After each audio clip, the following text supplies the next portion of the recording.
விஜய் பேசுற ஸ்லாங்கு, அந்த body language, அந்த ஆட்டிடியூடு இதெல்லாம் எவனா அட்மையர் பண்ணுவானா சத்தியமா அவன் மனுஷனாவே இருக்க மாட்டான். அந்த மாதிரி ஒரு கேரக்டருங்க தான். அதுதான் தற்கொலைன்னு சொன்னாலும் கோச்சிக்கிறீங்க. சாவேகா சார்பா 107 பேர் ஜெயிச்சிருக்காங்க. ஏங்க ஒரு 10, 15, 20 எம்எல்ஏ பேரை யாருன்னா இங்க இருக்கிறவங்க இந்த வீடியோ பாக்குறவங்க ஒரு 20 எம்எல்ஏ பேரை சொல்லுங்களேன். டப்பு டப்பு டப்பு டப்புன்னு. ஏங்க விஜய் நீங்க ஆட்சிக்கு வந்து கையெழுத்து போட்டது சிங்கப்பெண் அதிரடி படை திட்டம். அதோட நிலைமை என்ன? ஏங்க நீங்க ஆட்சிக்கு வந்து ஒரு பைசா கூட போட்டு இன்னுமே ஒரு திட்டத்தை நீங்க ஸ்டார்ட் பண்ணலையே. கேள்வி கேட்டாலே தப்பு. என்ன கேள்விலாம் கேட்கிறாங்க, நான் ஒரு எம்எல்ஏ வந்து உங்களுக்கு பிடிக்கல கேள்விலாம் கேட்கிறாங்கன்னு அழுவாங்க போல விட்டா. சட்டசபையில நாங்க உங்களை ஓட விட்டதையும் அந்த ரீல்ஸ் பாக்குற கூட்டம் பார்த்திருக்கோம்.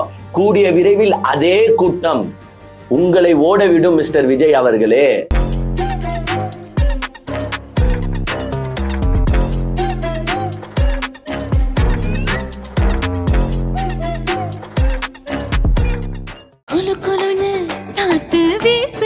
உங்கள் சத்யாவில் குளு குளு ஏசி ஆஃபர். டயா பூஸ்டர் சுகரை கண்ட்ரோல் பண்ணும், உங்க ஆரோக்கியத்தை மீட்டு தரும். சர்க்கரையை கட்டுப்படுத்துறதுக்கான எளிமையான வழிமுறை, இயற்கையான வழிமுறை. அனைத்து மருந்து கடைகளிலும் கிடைக்கும். அப்பா இப்பவே கண்ணை கட்டுதே அப்படின்ற மாதிரிதான் பாத்தீங்கன்னா நம்முடைய மாண்புமிகு முதலமைச்சர் விஜய் சார் இப்ப இருப்பாரு. ஏன்னா ஒரு 2 நாளைக்கு முன்னாடிதான் நம்மளுடைய ராசா அவர்கள் என்ன செஞ்சாருன்னா விஜய அப்படியே போட்டு தக்கிட தாம்னு வந்து பாத்தீங்கன்னா போட்டு செஞ்சிருந்தாரு. திருச்சி கிழக்குல விஜய் பேசுறதுக்கு ஒரு தக்க பதிலடியை வந்து பாத்தீங்கன்னா ராசா அதாவது டீசென்டா விமர்சனம் பண்ணியிருந்தார். விஜய் மாதிரி போயிட்டு தாஜ் பூட்டு தஞ்சாவூர்லாம் கத்துல டீசென்டா திமுகக்குரிய ஸ்டைல்ல வந்து பாத்தீங்கன்னா விமர்சனம் பண்ணி சில கேள்விகளையும் வைத்திருந்தார். அந்த கேள்விகளுக்கு பதில் விஜய் சைட்ல இருந்து வந்துச்சான்னு பாத்தீங்கன்னா இது வரைக்கும் வரலங்க.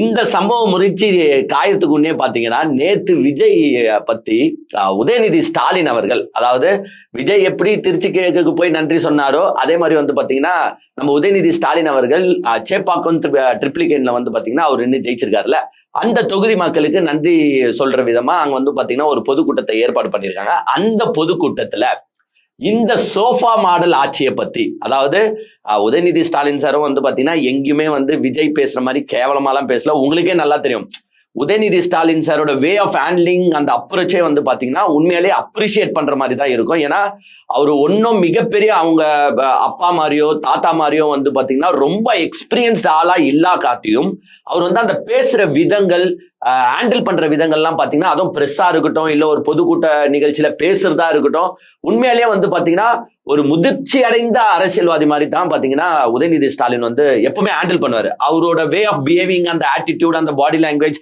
எல்லாத்தையுமே வந்து பாத்தீங்கன்னா நான் அட்மையர் பண்ற கேரக்டர் தான். ஆனா விஜய் பேசுற ஸ்லாங்கு, அந்த பாடி லாங்குவேஜ், அந்த ஆட்டிடியூடு இதெல்லாம் எவனா அட்மையர் பண்ணுவானா சத்தியமா அவன் மனுஷனாவே இருக்க மாட்டான். அந்த மாதிரி ஒரு கேரக்டருங்க தான். அதுதான் தற்கொலைன்னு சொன்னாலும் கோச்சிக்கிறீங்க. சரி, அந்த மாதிரி அறிவாளி கூட்டங்கள் தான் வந்து பாத்தீங்கன்னா விஜய் அட்மையர் பண்ணும். மற்றபடி உதயநிதி ஸ்டாலின் சார் வந்து அவரோட வே ஆஃப் ஹேண்ட்லிங்கே செமையா இருக்கும். நேத்து அவர் பேசுந்த ஆக்சுவலா விஜய்லாம் உட்காந்து பார்க்கணும், அந்த செல்லக்குட்டி எப்படி பேசுது பாருடா. நம்மளும் இருக்கிறோமே, அந்த செல்லக்குட்டி சீஃப் மினிஸ்டர் கூட ஆகல, துணை முதலமைச்சராக தான் இருந்திருக்காப்ல, நம்ம வந்து சீஃப் மினிஸ்டர் ஆகியிருக்கிறோம். அந்த கட்சியாச்சு கிட்டத்தட்ட 70 வருஷம் பாரம்பரியம் மிக்க கட்சி, இவ்வளவு வருஷம் மக்களுக்காக உழைச்சாச்சு அவங்க சிஎம் ஆனாங்க. பட் நம்ம வந்த 2 வருஷத்துல மக்கள் நம்மளுக்கு ஓட்டு போட்டு ஜெயிக்க வச்சிருக்காங்களே. சோ அதுலயாச்சும் 1% நம்ம சிஎம்மா பிஹேவ் பண்ணணும்ட்டு விஜய் சார் நீங்க என்ன பண்றீங்கன்னா, ராசா சார் பேசுறத நீங்க பாத்திருப்பீங்களான்னு எனக்கு தெரியல. உதயநிதி ஸ்டாலின் சார் நேற்று பேசுறதையாச்சும் கொஞ்சம் பார்த்து கத்துக்கோங்க. ஒரு சினிமால பேசுற பஞ்சு வசனம் மாதிரியே பேசாம, இது வந்து மக்கள், நீங்க சினிமால பேசிடலாம், பட் இது வந்து உங்களுக்கு நீங்க வந்து 8 கோடி மக்களின் ஒரு அதிபதியா இருக்கும்போது சில வே நீங்க மாத்தணும், அப்ரோச்சை மாத்தணும். புரியுதா? அததான் வந்து பாத்தீங்கன்னா நம்ம ராசா சார் சொல்லியிருந்தாரு, ஒரு கான்ஸ்டிடியூஷன் மொராலிட்டின்னு ஒண்ணு இருக்கு. நீங்க வந்து அந்த உக்காந்துட்டு இருக்கிற நாற்காலிக்கு ஒரு ஒரு ஒரு ஒழுக்கம் தேவை. அந்த ஒழுக்க முறையில நீங்க பேசுங்க விஜய் சார்னு வந்து பாத்தீங்கன்னா ராசா கிளாஸ் எடுத்திருந்தாரு. நேத்து உதயநிதி ஸ்டாலின் சார் வந்து டாப்பு டக்கர அவர் வே ஆஃப் ஹேண்ட்லிங்லயே வந்து பாத்தீங்கன்னா அஷ்டு போனாரு. அதாவது அவர் ஒரு பழமொழியை சொன்னாருங்க, அதை தமிழ்ல சொன்னாரு, பட் நான் அதை இங்கிலீஷ்ல சொன்னா அது இன்னும் கொஞ்சம் பெஸ்டா இருக்கும். அது எப்படின்னா, when a clown moves into a palace, he doesn't become a king. The palace becomes a circus அப்படின்னு சொல்லுவாங்க. அதாவது when a clown moves into a palace, he doesn't become a king. The palace becomes a circus. அப்படின்னா அதை தமிழ்ல அவரு என்ன சொல்றாருன்னா, ஒரு கோமாளி அரண்மனைக்கு போனதாலேயே அவன் அரசன் ஆயிட மாட்டான். அந்த அரண்மனை தான் சர்க்கஸ் கூடாரமாக மாறிவிடும் அப்படின்னு ஒரு பழமொழி சொல்லுவாங்க. ஒரு ஜோக்கர் வந்து ஒரு அரண்மனைக்கு போறானா அந்த ஜோக்கர் வந்து ராஜாவா மாறிட மாட்டான், அந்த அரண்மனையே சர்க்கஸ் கூடாரமா மாறிடும். உங்களுக்கு புரியுதா? இப்போ நம்ம எப்பேற்பட்டவங்க கிட்ட இந்த ஆட்சியை கொடுத்துருக்கோம்னா அதுக்குதான் ஒரு லிஸ்ட் அவுட் பண்றாரு. எப்பேற்பட்ட ஆட்கள் இவங்க எல்லாம் பாத்தீங்கன்னா, ஓட்டு போட்ட மக்களுக்கு எம்எல்ஏ யாருன்னு தெரியல. ஏங்க, வெற்றி பெற்ற எம்எல்ஏக்களுக்கு ஓட்டு போட்ட மக்கள் யாருன்னு தெரியல. இது எங்கன்னா நடக்குமா? அதாவது நம்ம யாருக்கு ஓட்டு போட்டோம் நமக்கு தெரியல, வெற்றி ஆனாங்க பாரு, சரி நமக்காச்சும் தெரியல, ஓகே விட்டுருங்க, வெற்றி பெற்றாங்க பாருங்க, அவங்களுக்காச்சும் யார் தாண்டா நம்மளுக்கு ஓட்டு போட்டு ஜெயிக்க வச்சாங்கன்னா அந்த மக்களோட தொகுதி வரையறை தெரியுமானா அதுவும் தெரியாது. உதாரணத்துக்கு உங்களுக்கே நல்லா தெரியும், நீங்க எல்லாம் நிறைய ரீல்ஸ்ல பாத்திருப்பீங்க, நம்ம தூத்துக்குடி எம்எல்ஏ ஸ்ரீநாத் இருக்காரு பாருங்க, அதாவது விஜயோட நெருங்கிய நண்பர், படத்துல எல்லாம் நடிச்சிருக்காப்புல.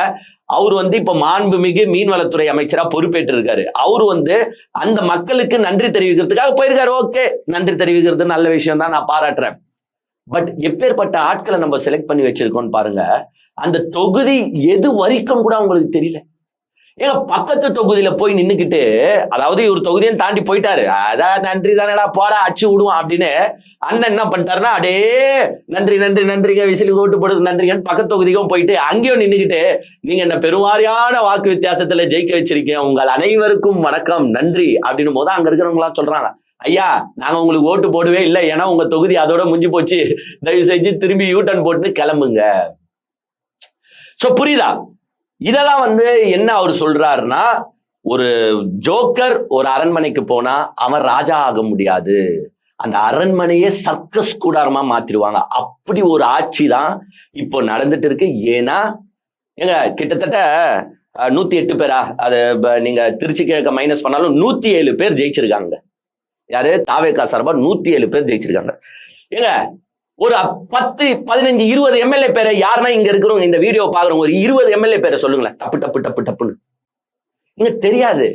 ஏங்க, அந்தந்த தொகுதியில ஓட்டு போட்டு ஜெயிக்க வச்சிருக்காங்க பாத்தீங்களா, அந்த மக்களுக்கே யாரா எம்எல்ஏன்னு தெரியாது. இப்போ சரி, வீடியோ பாக்குற நீங்களே பல தொகுதிகள்ல இருந்து இருக்கலாம், உங்க தொகுதி எம்எல்ஏ பேரு உங்க எல்லாருக்குமே தெரியுமா? ஏங்க, யாருக்குமே பாதி பேருக்கு தெரியாதுங்க. அந்தந்த தொகுதியில யார் யார் ஜெயிச்சாங்கன்னு பாதி பேருக்கு, யார் ஜெயிச்சாங்கன்னே தெரியாது. அப்புறமா அவங்க வீடு எங்க இருக்குன்னு யாருக்கு தெரியும்? ஏன்னா பல காமெடிஸ் வந்து அந்த கண்டென்ட்லயே வந்துச்சு, நீங்களே பார்த்திருப்பீங்க. ஒரு காமெடி மீம் மாதிரி போட்டிருந்தாங்க. சில பேர் வந்து கரண்ட் கட் ஆயிடுச்சுன்னு கிளம்பி ஒரு எம்எல்ஏ வீட்டுக்கு போனாங்களா. எம்எல்ஏ வீட்டுக்கு போயிட்டு, எப்பா இங்க கரண்டே வரலப்பா, எம்எல்ஏ பதில் சொல்லுங்க அப்படின்னு கேட்கும்போது ஒருத்தர் வெளியில வந்துட்டு, ஏங்க எம்எல்ஏ வீட்டுல இல்லைங்க, வெளியில போயிட்டாருங்க அப்படின்னு சொன்னாரா. உன்ன இவங்களா ஓகே சார்ன்னு கிளம்பி வந்துட்டுறாங்க.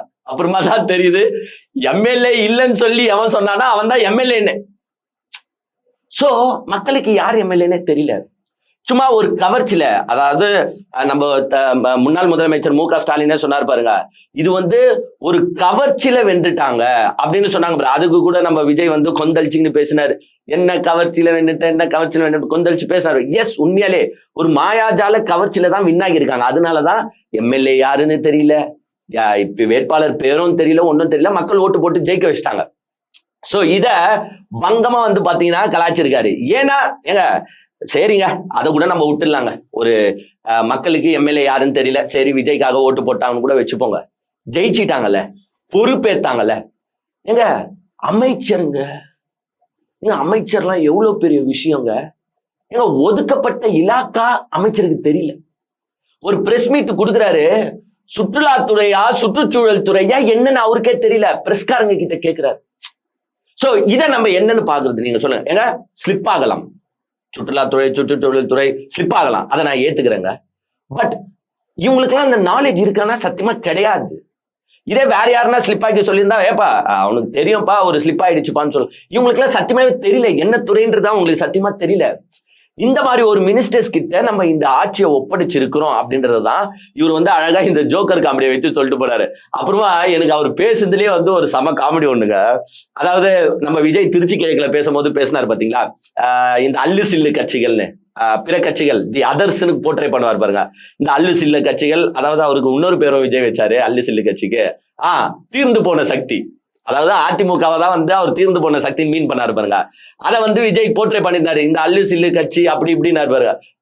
உதயநிதி ஸ்டாலின் வந்து அதுக்கு போர்ட்ரே அதுக்கு ஒரு கோட்ஸ் கூட, என்ன அல்லு சில்லு கட்சின்னு சொல்றீங்களா, அந்த அல்லு சில்லு கட்சிங்க கிட்ட இருந்து தான் எம்எல்ஏக்களை உருவி நீங்க ஜெயிச்சிருக்கீங்க. அதை ஒரு எக்ஸாம்பிள் இது பண்றாரு. நீங்க வந்து இந்த கவுண்டமணி செந்தில் காமெடி ஒண்ணு பார்த்திருப்பீங்க. அதாவது கவுண்டமணி வந்து பாத்தீங்கன்னா எல்நீர் வித்துன்னு இருப்பாரு, செந்தில் வந்து அவருக்கு அசிஸ்டண்டா இருப்பாரு. கவுண்டமணியும் செந்திலும் ஒன்னா சேர்ந்து ஒரு கடையை நத்தின்னு இருப்பாங்க.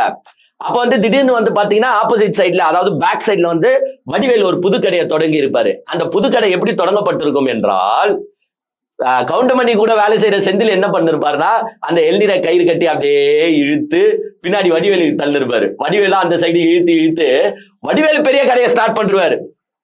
அந்த மாதிரிதான் அதிமுக கிட்ட இருந்து எம்எல்ஏக்கள் அப்படியே லைட்டா உருவி உருவி உருவி இன்னைக்கு ஆட்சி அமைச்சிட்டு அவங்களே நீங்க அல்லு சில்லு கட்சின்றீங்களே.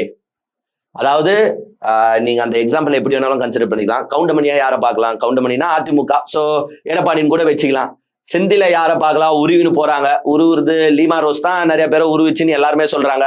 ஸோ செந்தில வந்து லீமா ரோஸ்ன்னு பார்க்கலாம். இப்ப அங்க இருக்கிற வடிவேல நம்ம வந்து ஆதவர்ஜுனாவும் பார்க்கலாம், இல்ல மாண்புமிகு முதலமைச்சர் சிஎம் ஜோசப் விஜய் அவர்களையும் நம்ம பார்க்கலாம். சோ இந்த எக்ஸாம்பிளை கோட்டரை பண்ணி அழகா போட்டு பின்னி பெடல் எடுத்துட்டாரு. நேத்து உதயநிதி ஸ்டாலின் அவர்கள் நார்மலா வந்து அவர் பேசுறது வந்து பாத்தீங்கன்னா ஒரு அந்த ஆக்ரோஷம், அந்த அத்திய சக்தி, அந்த சக்தி, இந்த சக்தி இப்படிலாம் பேச மாட்டாரு.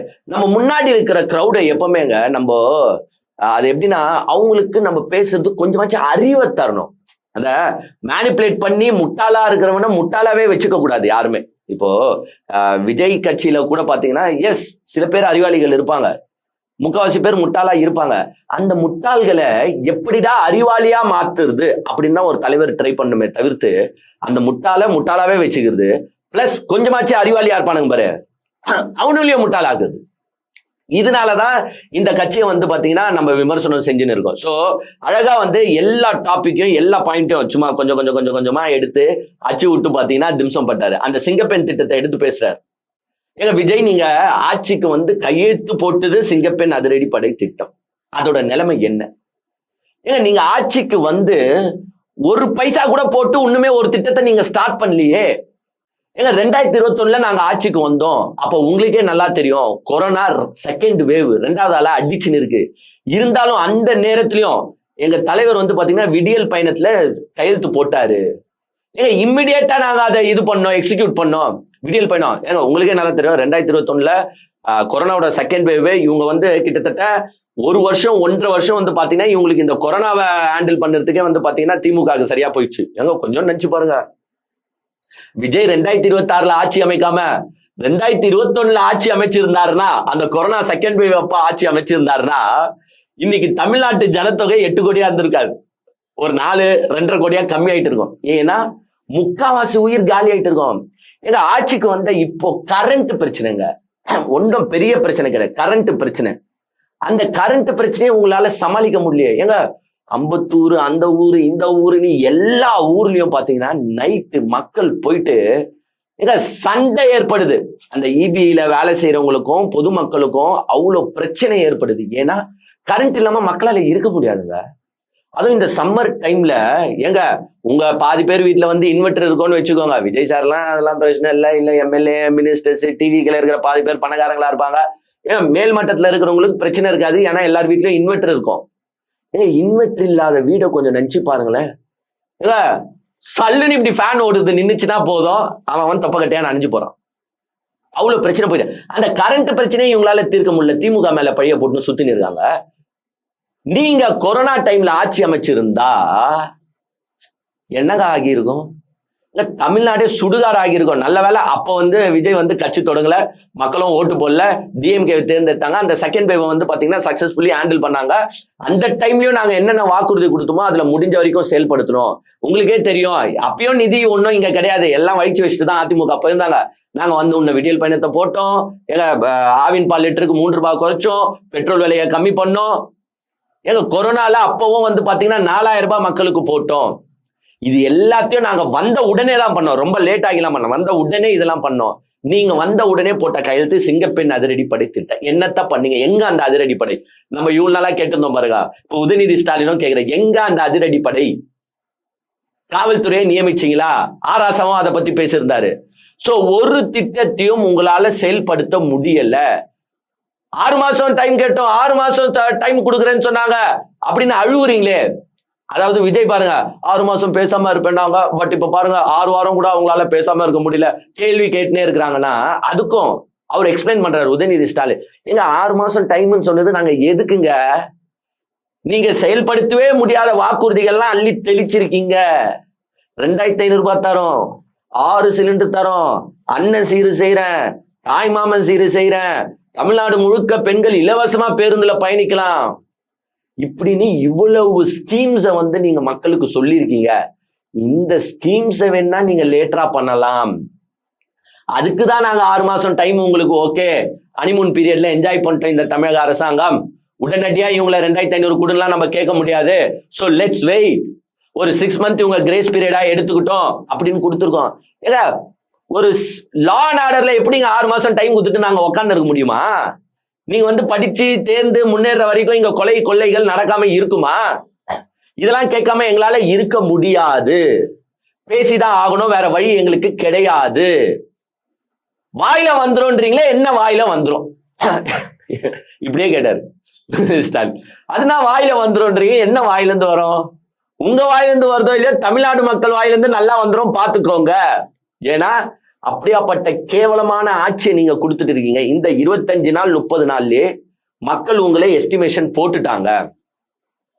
ஏங்க நம்ம ஒண்ணு சொல்லியிருந்தோம் பாருங்க, அதை உதயநிதி ஸ்டாலின் கோட் பண்றாரு. 2021ல மு.க. ஸ்டாலின் அவர்கள் முதலமைச்சர் ஆகும்போது அவர் என்ன சொன்னார்னா, ஏங்க இதுதான் ஒரு ஜென்யூன் பாலிட்டிஷியன், பாலிடிக்ஸ்ன்றது இப்படிதான் பண்ணோம்.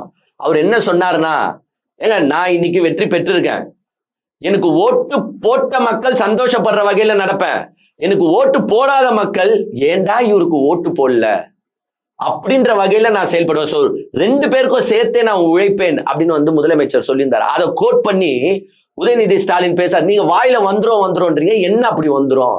இப்படிதான் பேசுவீங்களா ஒரு முதலமைச்சர்?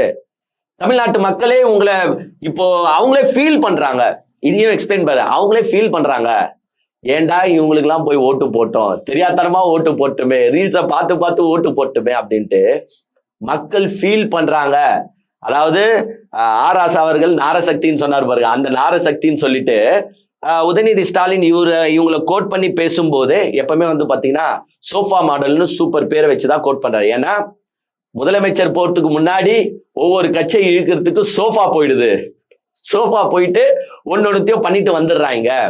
ஏன்னா அவர் தெளிவா எக்ஸ்பிளைன் பண்ணிட்டாரு, இவங்க ஆட்சியில பாத்தீங்கன்னா ஜெயிச்சாங்க, அதுக்கப்புறமா காங்கிரஸ கொஞ்சம் சாடியே பேசினாரு, காங்கிரஸ் நம்பிக்கை துரோகம் பண்ணிருச்சு, ஒரு நன்றி சொல்லிட்டு போயிருந்தா கூட நாங்க பாராட்டி இருப்போம். ஏங்க அதை தான் நம்மளும் மீன் பண்ணோம். ஏங்க அவங்க கட்சிகள் வளர்றதுக்கு தான் ஆசைப்படுவாங்க, அதுல மாற்று கருத்தே கிடையாது. பட் வாட் காங்கிரஸ் டிட், ஏங்க பிசிகாவா இருக்கட்டும், ஐயுஎம்எல்லா இருக்கட்டும், சிபிஐயா இருக்கட்டும், சிபிஎம்மா இருக்கட்டும், எல்லாரும் வந்தாங்க. தோத்த பிறகு கூட ஸ்டாலின் அவர்களை பார்த்தாங்க, பார்த்துட்டு வாழ்த்து சொன்னாங்க, நன்றி சொன்னாங்க, இல்ல அவங்க எதனா பேசினாங்க, அதெல்லாம் மாறுபட்டது. பட் ஒரு நன்றி கடனை செலுத்திட்டு போனாங்க. பட் காங்கிரஸ் என்னங்க பண்ணுச்சு? ஆக்சுவலா காங்கிரஸ் எப்பவுமே ஒருத்தன் கூட்டணியில இருக்கும்போது அந்த கூட்டணி ஜெயிக்கணும்னு பார்ப்பான். ஆனா காங்கிரஸ் இந்த கூட்டணியில இருந்துகிட்டே திமுக கூட்டணி தோக்கணும்னு வேண்டி இருக்கு. இப்படின்னு அத்த செகண்ட் காணோம் போயிட்டாங்க தாவேகா கிட்ட. அப்ப நீங்க என்ன வேலை பண்ணீங்க அப்படின்றதுதான் உதயநிதி கேட்கிறாரு. சோ உங்களை திமுக காரன் என்னைக்குமே மறக்க மாட்டான். உதயநிதி ஸ்டாலினும் நீங்க எங்க கூட்டணியிலே தான் இருக்கணும், எங்களை விட்டுட்டு போக கூடாது அப்படிலாம் கேட்கல, ஒரு நன்றி கூட சொல்லாம போயிட்டாங்க. அப்படி ஒரு கீழ்த்தனமான செயலை காங்கிரஸ் செஞ்சிருக்கு அப்படின்னு காங்கிரஸை பத்தி பேசிட்டு அப்புறமா மத்த கட்சிகளை ஏன் இதை சொல்றாருன்னா, எங்க தயவுல தான் உங்க ஆட்சி நடந்துட்டு இருக்கு அப்படின்ற இதுல பேசுறாரு. மத்த கட்சிகளை பத்தி பேசுறாரு. ஏங்க ஐயுஎம்எல்ஏ, விசிகா இவங்கெல்லாம் நாங்க வெளியில இருந்து ஆதரவு தரோம் தான் ஃபர்ஸ்ட் போனாங்க, தலைவர்கிட்ட சொல்லிட்டு தான் போனாங்க வெளியில இருந்து ஆதரவு தரோம். தலைவரும் ஓகே போங்க அது உங்க இஷ்டம் அப்படின்னு சொல்லி தான் அனுப்புனாரு. பட் வெளியில இருந்தா ஆதரவு தரேன்னு சொன்னவங்க லாஸ்ட்ல பாத்தீங்கன்னா உள்ள அமைச்சரவையில இடம் பெற்றுட்டாங்க. அது ஒன்றும் செய்ய முடியாதுங்க. 4 ஆசை வார்த்தை 4 ஆசை இது பேசுனா அவங்களுக்கு அந்த வாசை வரதானே செய்யும் அப்படின்னு அழகா சாப்பிட்டா. S that is true. ஏங்க வெளியில இருந்து ஆதரவு தரோன்னு போயிட்டோம், ஆதரவு தரோன்னே போயிட்டோம், திடீர்னு உங்களுக்கு அமைச்சரவையில இடம் தரோம், இது பண்றோம் அது பண்றோம் போது எங்க ஆஸ் அ கட்சியா அவங்களுக்கும் அந்த ஆசை இருக்கதான் செய்யும். அதுல அவங்க போயிட்டு அமைச்சரவையில இடம் பெற்றதை நம்ம தப்பே சொல்ல முடியாதுங்க. அது ஒரு அரசியல் கட்சியா ஒருத்தர் கவுன்சிலரா இருக்கிறாருன்னா அவருக்கு எம்எல்ஏ ஆகணும்னு ஆசையா இருக்கும். எம்எல்ஏவா இருக்கிறவங்களுக்கு எப்படின்னா மினிஸ்டர் ஆகணும்னு ஆசை இருக்கும். அதே மாதிரி தானே எல்லா கட்சிகளுக்கும் ஆசை இருக்கும். ஸோ அந்த கட்சிகளை நான் என்னைக்குமே விமர்சனம் பண்ண மாட்டேன். அவங்க எஸ் ஒரு மினிஸ்டர் ஆசை, அவங்களுக்கு பல வருஷமான ஆசை, அதை ஒரு கட்சி ஆஃபர் பண்ணும்போது போகதான் செய்வாங்க. மேபி லேட்டர் ஆன் அதோட எஃபெக்ட்ஸ்லாம் நம்ம அப்புறமா பொறுத்துன்னு தான் பார்க்கணும். அதுக்கு அவர் உதயநிதி ஸ்டாலினே சொல்றாரு, நான் ஆல்ரெடி அவங்களுக்கு வாழ்த்துக்கள் சொல்லிட்டேன், சட்டசபையில பேசும்போதே வாழ்த்துக்கள் சொல்லிட்டேன், ஏன்னா என்ன நடக்க போகுதுன்றது எனக்கு நல்லாவே தெரியும், அதனால அவங்களுக்கு வாழ்த்துக்கள் சொல்லிட்டேன் அப்படின்னு உதயநிதி ஸ்டாலினே சொல்றாரு.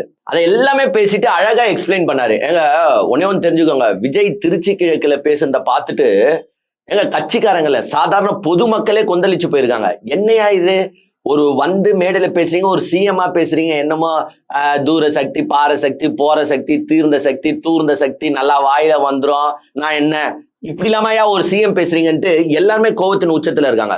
அப்போ இவர் வந்து திமுகவை தான் டார்கெட் பண்ணி பேசுறாரு. அப்ப அந்த திமுகல இருக்கிற எதிர்கட்சி தலைவரா இப்ப இருக்கிற உதயநிதி ஸ்டாலின் பதில் சொல்லணும்னா கேவலமா பதில் சொல்லலாம். ஏங்க விஜய் பேசுறதுக்கு யாருன்னா பதில் சொல்லணும்னு நினைச்சா எப்படி பேசுவேன், எப்படி அப்படி பேசுவேன், இப்படி அப்படி இப்படின்னு பேசிருக்கலாம். ஆனா உதயநிதி ஸ்டாலினோட வே ஆஃப் ஹேண்ட்லிங்க பாருங்க, பொறுமையா நின்று. ஏன்னா தனக்கு முன்னாடி இருக்கிறதுலாம் அறிவார்ந்த கூட்டம்னா அவருக்கு தெரியும். ஆனா விஜய்க்கு தனக்கு முன்னாடி இருக்கிறதுலாம் ரசிகர் கூட்டம். அவனுக்கு இப்படி பஞ்சு வசனம் பேசினாதான் அவன் லைக் பண்ணுவான், ஓட்டு போடுவான் அப்படின்றது விஜய்க்கு தெரிஞ்சிருக்கு. என்ன பண்ணுது, நம்ம விஜய் சொன்னாரு பாருங்க, அதாவது முதலமைச்சர், முன்னாள் முதலமைச்சர், அந்த இவர் வந்து ஒரு மாயாஜால கவர்ச்சியில வின் பண்ணிட்டாங்க அப்படின்னு சொன்னதுக்கு விஜய் வந்து கொந்தளிச்சு பேசினார் பாருங்க. அதுக்கு வந்து உதயநிதி ஸ்டாலின் பதில் தராரு, ஆமாங்க நீங்க மாயாஜால கவர்ச்சியில தான் வின் பண்ணீங்க, இல்ல நீங்க எப்படி வின் பண்ணீங்க சொல்லுங்களேன். இப்படியே கேட்டார், எப்படி வின் பண்ணீங்க சொல்லுங்க. கலைஞர் மாதிரி இந்திக்கு எதிராக போராடி நீங்க வந்து ஜெயிலுக்கு போனீங்களா, இல்ல முன்னாள் முதலமைச்சர் மு க ஸ்டாலின் மாதிரி மிசால கைதாகி 1 வருஷம் ஜெயிலுக்குள்ள இருந்தீங்களா, எப்படி நீங்க ஆட்சியை பிடிச்சீங்க? 2 வருஷத்துல ஆட்சியை பிடிச்சீங்கன்னா கவர்ச்சியை வச்சு தானே ஆட்சியை பிடிச்சீங்க, வேற என்னத்தை வச்சு ஆட்சியை பிடிச்சீங்க? எஸ் ஏங்க நீங்களே சொல்லுங்களேன். அவர் உதயநிதி ஸ்டாலின் கேட்கிறாரு, சரி நீங்க என்ன பெரிய போராட்டங்கள் பண்ணி முதலமைச்சர் ஆனீங்களா, மாநில சுயாட்சியை இது பண்ணுறதுக்காக போராடி எதனா சிஎம் ஆனீங்களா? எப்படிங்க சிஎம் ஆனீங்க? கவர்ச்சியை வச்சுதாங்க சிஎம் ஆனீங்க. ஏதோ மக்கள் ஒரு உணர்ச்சி வசத்துல உங்களுக்கு ஓட்டு போட்டுட்டாங்க, வேற எந்த ஒரு தகுதியும் அடிப்படையும் கிடையாது. இல்ல தமிழ்நாடு முழுக்க சுற்றுப்பயணங்கள் மேற்கொண்டு தமிழ்நாடு மக்களை பேசி பேசி பேசி கவர்ந்தீங்களா? அவர் கேட்கிறாரு, டி ராஜேந்தர் மாதிரி பஞ்சு டைலாக் மட்டும் தானே பேசுறீங்க, தீய சக்தி, தூர சக்தி, போற சக்தி, பார சக்தி, டி ராஜேந்தர் மாதிரி வசனம் பேசி, அதாவது பஞ்சு டைலாக் பேசிதான் நீங்க இன்னுமே மக்களை கவர்ந்துட்டு இருக்கீங்க. ஆனா இன்னும் கொஞ்ச நாள்ல உங்களுக்கு தெரிய வந்துரும். அதாவது தூர சக்தி, ஃபர்ஸ்ட் தீய சக்தின்னு இருந்தாரு, இப்ப வந்து தூர சக்தின்றீங்களே, யாரு தூர சக்தி ஆக போறாங்கன்றத பொறுத்திருந்து பாருங்க. இன்னும் கொஞ்ச நாள்ல உங்களுக்கு புரிஞ்சிடும். ஏன்னா உங்ககிட்ட இருக்கிறது வந்து பாத்தீங்கன்னா ஒரு ஜோக்கர் கிடையாது. இந்த ஒரு படத்துல டைலாக் வரும் பாருங்க, ஏய் ரம்மில எப்படா 13 ஜோக்கரா வந்தா என்னடா செய்யறதுன்னு காமெடி வரும் பாருங்க. அந்த மாதிரி உங்க அமைச்சரவையா இருக்கட்டும், உங்க எம்எல்ஏஸா இருக்கட்டும், எல்லாமே 13 ஜோக்கர்ன்ற மாதிரி தான் இருக்காங்க. அதுல ஒரு காமெடிங்க, யாரெல்லாம் இப்ப வந்து உங்க கட்சியில எம்எல்ஏவா இருக்காங்க, மினிஸ்டரா இருக்காங்க தெரியுமா அப்படின்ட்டு ஒரு பட்டியல் போட்டாரு பாருங்க, சம காமெடிங்க. அது போதைப் பொருள் வித்தவரு, கஞ்சா வித்தவரு, பொண்டாட்டிய கொடுமைப்படுத்தி வீட்டுல போட்டு அடிச்சவரு, சினிமா படத்துக்கு பிளாக்ல டிக்கெட் வித்தவரு, புது சினிமாவை திருட்டு விசிடி வித்தவரு, ஜோசியத்தால கேன்சரை சரி பண்ண முடியும்னு போலி வைத்தியம் பார்த்தவரு, RSS சேர்ந்து காக்கி டவுசர் போட்டு சுத்தினவரு, வாச்சாத்தி கொடுமைக்கு முக்கியமான காரணமா இருந்தவரு, வேட்பாளர் அறிவுக்கு முந்தின நாள் வேற கட்சியிலிருந்து எகிரி குதிச்சு போனவரு, இவங்கெல்லாம் இன்னைக்கு ஆளுங்கட்சியுடைய சட்டமன்ற உறுப்பினர்கள், அமைச்சர்கள். இவங்க பேரும் முதலமைச்சருக்கு தெரியாது.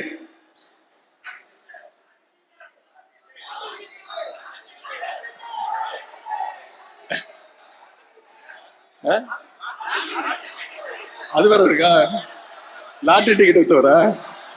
அதுல லாஸ்ட்ல ஆதவர்ஜுன் பேரை விட்டுட்டாரு, கீழே இருக்கிறவங்க எல்லாம் கத்தின்னு இருக்காங்க, லாட்டரி பத்தி பேசுனா, அப்புறமா சொல்றாரு லாட்டரி ஆதவன்ற மாதிரி. சோ இந்த மாதிரிதான், இந்த மாதிரி அதையும் சொல்றாரு, இவங்க எல்லாம் எம்எல்ஏன்னு இவருக்கு கூட தெரியாதுங்க. அந்த மாதிரி ஒரு ஆட்சியை தான் விஜய் நடத்தி கொண்டிருக்கிறார். யாரு எம்எல்ஏன்னு மக்களுக்கு தெரியல, யாரு ஓட்டு போட்டவங்கன்னு எம்எல்ஏக்களுக்கு தெரியல, இந்த எம்எல்ஏக்கள் பேரு விஜய்க்கும் தெரியாது. அந்த மாதிரி ஒரு ஆட்சியை தான் இப்ப இவங்க நடத்திட்டு இருக்காங்க. அப்புறமா நம்ம கர்நாடக முதலமைச்சர் DK சிவகுமார் இவரை கலாச்சாரம் பாருங்க, அதையும் கேள்வி கேட்கிறாரு. ஏங்க இப்போ உங்க கூட தான் காங்கிரஸ் இருக்கிறாங்க, உங்க கூட்டணியில் தான் இருக்கிறாங்க, பக்கத்து மாநிலத்துல இருந்து அவங்க உங்களை கலாய்க்கிறாங்க. இதே மாதிரி திமுகவும் ஸ்டாலினும் இருக்கிற வரைக்கும் தான் எங்களுக்கு பிரச்சனை, எதிர்த்து எதுனா ஒண்ணு பண்ணிட்டே இருப்பாங்க, எங்களை மேகதாது அணையை கட்ட விடாம தடுத்துட்டே இருப்பாங்க. பட் இப்போ திமுகவும் இல்ல ஸ்டாலினும் இல்ல, எங்களுக்கு பிரச்சனையே கிடையாது, இருக்கிறது விஜய் தான். விஜய்லாம் ஒரு ஆளே கிடையாது எங்களுக்கு, நாங்க எப்படி இருந்தாலும் அணையை கட்டி தீருவோம். இதுக்கு எதுனா ஒரு பதில். ஒண்ணு தமிழக காங்கிரஸ் இருக்காங்க, அவங்க எப்படிங்க நீங்க எங்க முதலமைச்சரை எப்படி பேசுவீங்க, அப்படிலாம் பேசுறது தப்புன்னு யாரும் இங்க இருந்தும் கேட்கல, விஜய் தரப்புல இருந்தும் யாரும் பேசல. எல்லாமே எப்படி இருக்கிறாங்கன்னா சைலண்டா இருக்கிறாங்க. விட்டா இப்ப மேகதாது அணையை கட்டி முச்சிருவாங்க போல. அது யாருக்கு பிரச்சனையா முடியும்? விவசாயிகளுக்கு. சோ எதற்கும் அதுதானே பார்த்தேன். ஏங்க இவரு அவர் படத்துக்கே குரல் கொடுக்காதவருங்க. இவரு நம்ம அன்னிலிருந்து சொல்லின்னு இருக்கிறது என்னது, எங்க மாநில உரிமையை இவர் காக்க மாட்டார். ஏன்னா இவர் தன்னையே காக்காதவரு, தன் படத்துக்கு ஒரு பிரச்சனை வரும்போது யாரா அந்த பிரச்சனையை ஏற்படுத்துன்னு சொல்லாதவரு. இவர் சிம்பத்தி ஓட் கெய்னரு. இப்போ கொஞ்ச நாள்ல பாருங்க அழுதுனே கூட பேசுவாரு, திமுக பாருங்க என்ன கொஸ்டின் கேட்கறதே தப்புன்றுவாங்க. இப்போ வருங்கால அரசியல் எப்படி ஆயிடும் பாருங்க, கொஸ்டின் கேட்டாலே தப்புன்றுவாங்க. ஒன்னும் இல்ல, இப்போ நேத்து நீங்க ஒரு விஷயம் பார்த்திருப்பீங்க. அதாவது ஒரு ஸ்கூல் திறப்பு விழா, மேயர் இருக்காங்க, கலெக்டர் இருக்காங்க, ஒரு MLA பல்லவியும் போயிருக்காங்க டிவிகேல இருந்து. ஏங்க புரோட்டோகால்னு ஒண்ணு இருக்கதானே என்னங்க செய்தோம். ஏங்க ரூல்ஸ் அண்ட் ரெகுலேஷன்ஸ்னா அதை ஃபாலோ பண்ணி தானே ஆகணும். இவங்க ஆட்சிக்கு வந்துட்டாங்கன்னு எல்லா ரூல்ஸ் அண்ட் ரெகுலேஷன்ஸும் உடைச்சிட முடியுமா? ஏங்க மேயர்ன்றது யாருங்க? ஏங்க இது டிவிகே காரங்களுக்கு தெரியுமான்னு கூட தெரியல. ஏங்க மிஸ்டர் பல்லவி மேடம், MLA மேடம், நீங்க ஒரு தொகுதிக்கு தான் MLA மேடம். அவங்க 200 வார்டுக்கு தலைவர். 200 வார்டுனா கிட்டத்தட்ட 16 தொகுதி MLAக்கும் ஹெட் அவங்க தான். MLAவை விட பவர்ஃபுல் யாருன்னு பாத்தீங்கன்னா மேயர். ஒரு மாநகராட்சின்னு வரும்போது, அதுவும் பெருமாநகராட்சி, அது மேயர் தாங்க ஹெட் எல்லாத்துக்குமே. அவங்கதான் ஃபர்ஸ்ட், அடுத்தது கலெக்டர். ஏங்க MLAன்றது அதுக்கு அப்புறமா தான். இங்க இவங்களுக்கு அந்த ரூல்ஸ் அதான் அவங்க வெளியில வரும்போது பேசுறாங்க. ஏங்க புரோட்டோகால் படி இதெல்லாம் பண்ணணும், அவங்க என்னமோ கோச்சிங் போறாங்க, மேபி ரூல் தெரியல போல. இதையும் இந்த டிவிகே வர்ச்சுவல் வாரியர்ஸா இருக்கட்டும், இல்ல அனுதாபம் தேடுறவங்களா, என்ன புரோட்டோகாலு பரோட்டா காலு, ஏன் அவங்கள ஏத்த விட்டு இருந்தாதான்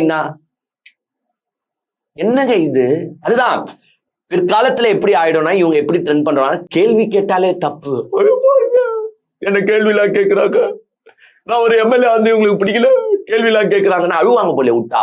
விஜய் சார் ஒரு சைடு ஒப்பாரி வைப்பாரு, பாருங்க என்ன கேள்வி கேட்கிறாங்க, இந்த விஜய் CM ஆனது இவங்களுக்கு பிடிக்கல, கேள்வி கேட்கிறாங்க மக்களே அப்படின்னு அழுவாரு.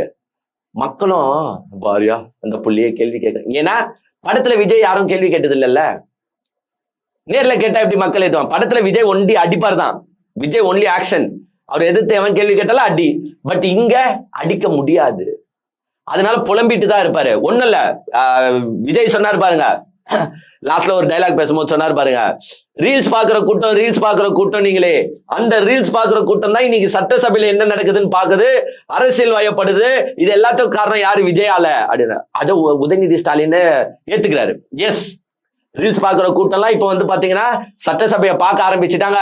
சட்டசபையில நாங்க உங்களை ஓட விட்டதையும் அந்த ரீல்ஸ் பாக்குற கூட்டம் பார்த்திருக்கோம்.